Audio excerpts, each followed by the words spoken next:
نحمدک یا اللہ والصلاة والسلام علی حبیبک یا رسول اللہ،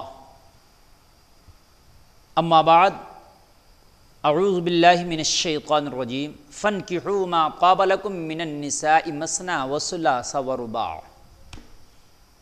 شادی کے حوالے سے قرآن کی آیت نازل ہوئی، اس میں اللہ نے حکم فرمایا کہ تم نکاح کرو ان عورتوں سے جو تمہیں بھائیں یعنی جو پسند آئیں، 2 سے 3 سے 4 سے۔ یہ نص قطعی سے ثابت ہے، واضح طور پر قرآن میں حکم ہے نکاح کرنے کا۔ اب اگر کوئی استطاعت رکھتا ہے تو وہ 2 بھی کر سکتا ہے، کوئی قباحت نہیں ہے۔ عرف عام میں اس کو غلط سمجھا جاتا ہے، معاشرے میں اس کو لان تان بھیجی جاتی ہے جو 2 نکاح کر لیتا ہے۔ یہ نص قطعی سے ثابت ہے، قرآن سے ثابت ہے۔ اگر آپ استطاعت رکھتے ہیں 2 نکاح کرنے کی یا 3 نکاح کرنے کی، اور آپ اپنی 2 یا 3 بیویوں کے ساتھ انصاف کر سکتے ہیں، ان کے حقوق مکمل طور پر ادا کر سکتے ہیں، تو پھر آپ نکاح کر سکتے ہیں۔ آپ کو قرآن نے اجازت دی ہے، قرآن سے ثابت ہے، کوئی حدیث بھی نہیں کہ اس کو ضعیف کہہ دو۔ پھر اس نکاح کرنے والے کو اگر کوئی انگلی اٹھاتا ہے تو وہ قرآن کی مخالفت کرتا ہے۔ کوئی اگر اس نکاح کرنے والے کو غلط کہتا ہے تو پھر وہ قرآن کی اس آیت کی مخالفت کرتا ہے جس میں صریح طور پر اللہ نے 2 شادیاں اور 3 اور 4 کا حکم دیا ہے۔ عجیب بے وقوف ہو گئے ہیں زمانے میں، عجیب پاگل پنے کے دوڑے پڑنے لگ گئے ہیں لوگوں کو۔ لو صاحب فلاں نے تو دوسری شادی کر لی، ارے وہ تو مولانا تھا اس نے ایسے کر لیا، ارے وہ تو مسجد کا امام تھا، ارے وہ تو اتنا پڑھا ہوا ڈاکٹر تھا، وہ تو ماسٹر انجینئر تھا۔ ارے بھائی، جب قرآن سے ثابت ہے اور اسلام کا یہ قانون ہے اور اللہ کا حکم ہے، اور اگر آپ اس چیز کو جو ہے حقوق ادا کر سکتے ہیں تو کوئی پریشانی نہیں ہے، آپ بالکل خوشی سے کیجئے۔ اس سے جہیز کی لعنت ختم ہوگی، عورتوں کی عزتوں میں اضافہ ہوگا، عزتیں بڑھ جائیں گی۔ جب ایک چیز کے خریدار کئی ہوتے ہیں تو وہ چیز مہنگی ہو جاتی ہے، عزت بڑھ جاتی ہے۔ حد یہ ہے کہ مارکیٹ میں اگر نمک کی شارٹ پڑ جائے تو نمک مہنگا ہو جاتا ہے، نمک کی عزت بڑھ جاتی ہے۔ ابھی جہاں پانی زیادہ ہے، بہتات ہے، آپ دیکھو نا کتنا پانی بہاتے ہیں ہر جگہ، ذرا سی ضرورت ہے تو کئی لوٹا بہا دیں گے، ہاتھ بھی 1 لوٹا میں دھلیں گے، اور جہاں پانی کم ہوگا تو اس کو بڑی بچا بچا کے خرچ کرتے ہیں، بھائی پانی تھوڑا ہے۔ تو اگر یہ جو قرآن کی آیت کا حکم ہے اور نص سے ثابت ہے، اگر اس پر جو صاحب استطاعت ہیں، میں سب کی بات نہیں کر رہا، جو صاحب استطاعت ہیں، اللہ نے جن کو اس قابل بنایا ہے اور وہ صحیح حقوق ادا کر سکتے ہیں، پھر بھی میں نہیں کہہ رہا کہ واجب و ضروری ہے کہ صاحب وہ دوسری شادی ہی کریں، لیکن اگر وہ کر لیتے ہیں تو پھر ان کو نیچی نگاہ سے نہیں دیکھا جائے، ان کو غلط نگاہ سے نہ دیکھا جائے، ان کے اوپر انگلی نہ اٹھائی جائے۔ اب ایک معاملہ آتا ہے پسند کی شادی کا، کیا پسند کی شادی کرنا چاہیے؟ تو دیکھیے قرآن میں جو حکم ہے فَانْكِحُوا، اس کا معنی ہی یہ ہے کہ جو تمہیں پسند آئیں۔ اگر آپ شادی کر رہے ہیں تو پہلے لڑکے سے بھی معلوم کر لیں، لڑکی سے بھی معلوم کر لیں کہ فلاں لڑکے سے تمہاری شادی کرانا چاہتے ہیں، فلاں لڑکے سے۔ عام طور سے لڑکوں سے تو پوچھ لیا جاتا ہے، لیکن لڑکیوں سے ہم نہیں پوچھتے، ہم لڑکیوں سے پوچھنے میں شرم محسوس کرتے ہیں، نیچا پن محسوس کرتے ہیں۔ نہیں، آپ پوچھیں بالکل کہ فلاں لڑکے سے تمہارا نکاح کرانا چاہتے ہیں، اگر اس کو پسند ہے تو آپ نکاح کی کارروائی آگے بڑھائیں۔ یہ تو معاملہ رہا رشتوں کا، کہ اگر آپ نے رشتہ کر رہے ہیں تو آپ پسند کے رشتے کر رہے ہیں، لیکن کبھی ایسا ہوتا ہے کہ کوئی رشتہ نہیں بھی لایا، آپ کو خود سے کوئی لڑکی پسند آ گئی یا کوئی لڑکا پسند آ گیا، تو اب کیا کریں؟ بہت سے ایسے مرد حضرات ہیں کہ ان کو بہت سی لڑکیاں پسند آ جاتی ہیں، بہت سی لڑکیاں ان کو لڑکے پسند آ جاتے ہیں، تو کیا کریں؟ تو دیکھیے قرآن کا حکم ہے آپ نکاح کریں ان سے جو تمہیں بھائیں، لیکن اس کا ایک پروسیس ہے، اس کا ایک طریقہ ہے۔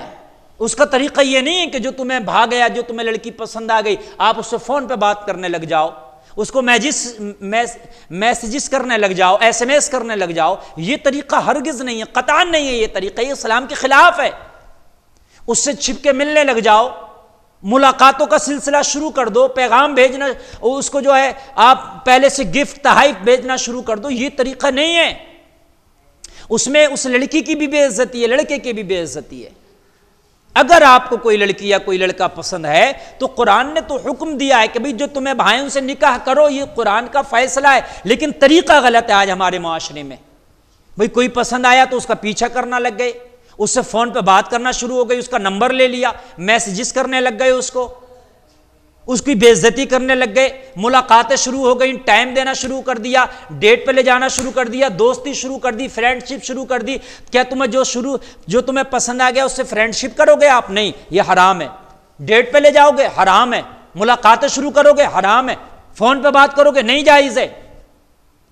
قرآن نے یہ حکم دیا ہے جو تمہیں پسند آئے ان سے نکاح کرو، جو پسند آئے ایک سے زیادہ بھی نکاح کر سکتے ہیں۔ قرآن نے تو یہاں تک حکم دیا بھائی، قرآن نے آپ کے دل کا مکمل خیال کیا ہے، مکمل آپ کے دل کا بھرم رکھا ہے قرآن نے۔ بھائی کیا پیارا قانون ہے میرے رب کا، مگر اس کو استعمال کرنے کا طریقہ غلط ہو گیا۔ اگر تمہیں کوئی پسند ہے تو قرآن نے تو کہا اس سے آپ نکاح کریں، ایک نہیں 4 تک کریں۔ کتنا دل کا خیال کیا ہے۔ ایک نکاح کرنے کے بعد بھی ہو سکتا ہے کہ اگر آپ کو پسند آیا اور آپ استطاعت رکھتے ہیں، طاقت و قوت رکھتے ہیں، تو قرآن نے اجازت دے دی۔ لیکن اس کا مطلب کہیں یہ تو نہیں ہے نا جو ناجائز طریقے سے ہم نے اس کو استعمال کرنا شروع کر دیا۔ دیکھیے اگر کوئی پسند آئے، فون پہ بات کرنا یہ قرآن کے خلاف ہے، ملاقاتیں کرنا قرآن کے خلاف ہے، ڈیٹ پر لے جانا قرآن کے خلاف ہے، ملنا قرآن کے خلاف ہے، اور دوستی کر لینا، اس سے فرینڈ شپ کر لینا قرآن کے خلاف ہے۔ طریقہ یہ ہے، اگر آپ کو کوئی لڑکا لڑکی پسند آ گیا، انسانی فطرت ہے، یہ بشری تقاضے ہیں، آ سکتا ہے۔ کوئی یہ کہ نہیں صاحب فلاں تو بڑا پڑھا لکھا تھا بھائی، اس کو کیسے پسند آ سکتا ہے؟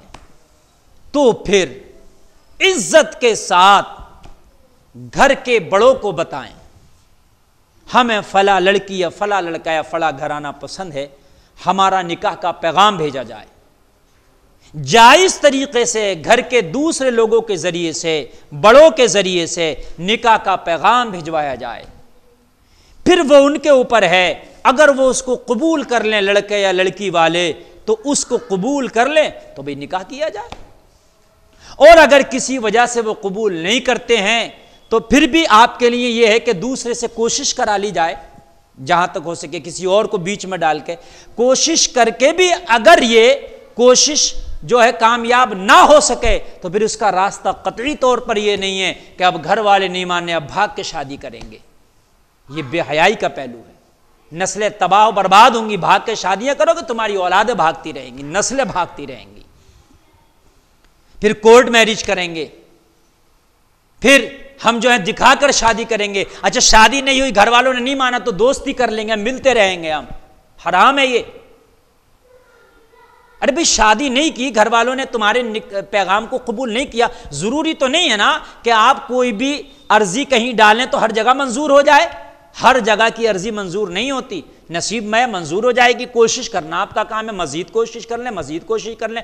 پھر بھی اگر کوشش کامیاب نہ ہو سکیں تو پھر آپ کیا کریں؟ آپ جو ہے صبر کریں کہ ہمارے نصیب میں یہ نہیں تھا۔ بخاری شریف کی حدیث ہے، اللہ روحوں کے رشتے بنا دیتا ہے، اور جس کا رشتہ اللہ نے بنا دیا وہ رشتہ مل کر رہے گا، وسیلہ ہے سبب جو بھی بنے۔ تو اگر وہ رشتہ قبول نہ ہو سکا، جو آپ نے پیغام بھیجا وہ پیغام آپ کا منظور نہ ہو سکا، کوشش کریں، پھر نہ ہو سکا مزید کوشش کریں، پھر بھی اگر نہ ہو سکا تو صبر کر کے بیٹھ جائیں۔ پھر اس کا طریقہ یہ نہیں ہے کہ دوستی کرتے رہ جائیں، فون پہ بات کرتے رہ جائیں، SMS کرتے رہ جائیں، ملاقاتیں شروع کر دیں۔ بھئی گھر والوں نے تو ہمارا رشتہ قبول نہیں کیا، مگر ہمارے دل تو ملے ہوئے، ہم تو محبت کرتے ہیں، ہم تو ملیں گے۔ ناجائز ہے، حرام ہے، قطعی طور پر جائز نہیں ہے۔ جب تک نکاح نہ ہو جائے، جب تک لڑکی یا لڑکا ہرگز نہیں مل سکتے ہیں۔ اللہ ہم سب کو ان باتوں پر عمل کی توفیق عطا فرمائے۔